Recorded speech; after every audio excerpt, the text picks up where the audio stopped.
Si je caricature votre message, Madame la ministre, et en tout cas si j'essaye de le résumer, vous exprimez quelques regrets, vous exprimez des excuses sur des questions de communication, vous regrettez avoir jeté le trouble à certains moments de la procédure et du débat surtout, mais jamais sur vos responsabilités dans la procédure.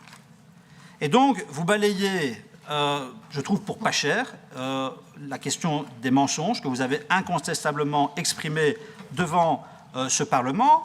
Vous nous dites important de laisser la diplomatie maintenant travailler, mais vous ne donnez aucune indication quant à la manière dont vous pensez être capable de restaurer la confiance, la crédibilité et la fiabilité qui sont aujourd'hui profondément entamées.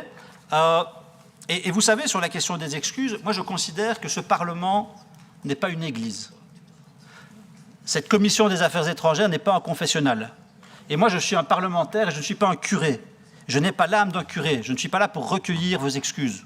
Ça ne m'intéresse pas, la question des excuses. Ce qui m'intéresse, c'est, après toutes ces contradictions, après tous ces changements de version, après ces mensonges qui sont avérés, après tous ces trous dans la procédure, après ces parapluies ouverts, d'abord en rejetant la responsabilité sur la région, puis sur le CAM, puis sur la sûreté, puis sur le premier, puis sur le cabinet justice. Les seules questions qui m'intéressent, c'est reconnaissez-vous votre responsabilité politique dans l'octroi de ces visas?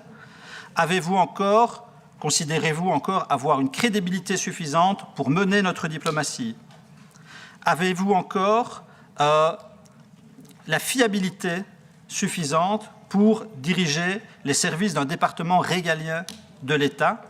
Avez-vous, selon vous, encore la confiance du Parlement après lui avoir menti? Et là, la réponse nous reviendra évidemment, parce que derrière tout ça, derrière ce fiasco, il y a des gens qui ont été mis en danger et un agent iranien qui a récolté des informations sur notre sol et qui a mis en danger des Iraniens chez nous et des Iraniens là-bas.